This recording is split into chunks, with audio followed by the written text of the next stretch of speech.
transitional government in Ukraine. This comes as President Trump prepares to impose a new wave of tariffs on more nations that could include Russia.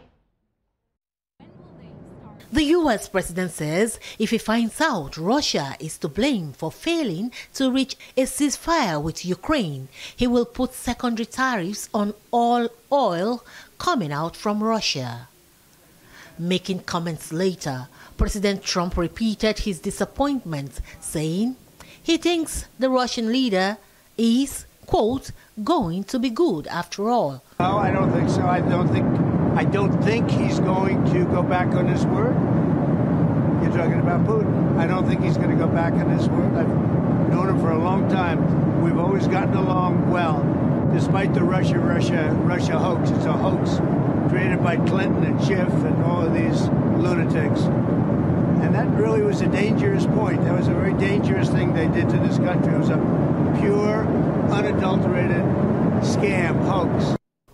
Meanwhile, the war in Ukraine is continuing, with Russia carrying out strikes on Kharkiv and Ukraine aiming drones at Russia for a second night. This is as President Donald Trump inches towards an April 2nd deadline for sweeping tariffs against the nations, while threatening additional ones on foreign adversaries this weekend.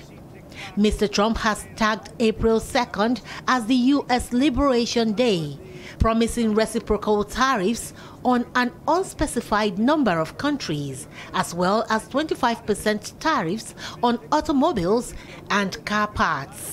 China, with whom the U.S. struggles the world's biggest economic space, could be the most tension-soaked as the U.S. prepares to impose more trade tariffs. The Chinese government had earlier warned the U.S. against what it called, in quote, scapegoating China. But President Trump says his trade tariffs are not without good reasons. When will they start?